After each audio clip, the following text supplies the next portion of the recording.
Hi everyone! In this quick tutorial, I'll show you how to use the learning function on your IR200 remote to control your TV's power, volume, and input source.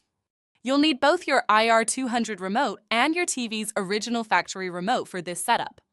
First, on your IR200 remote, press and hold the TV power and OK buttons together for about 3 seconds.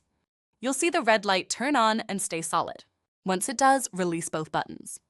Now, press the button you want to program, for example, TV power, source, volume up, or volume down.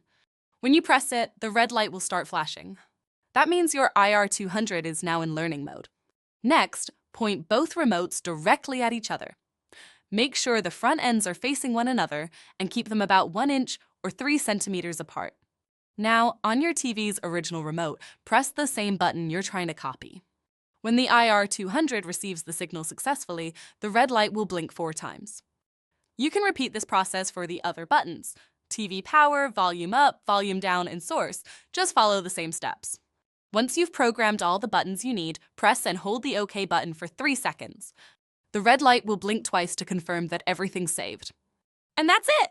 Your IR200 remote is now set up to control your TV's power, volume, and input. Simple, quick, and easy.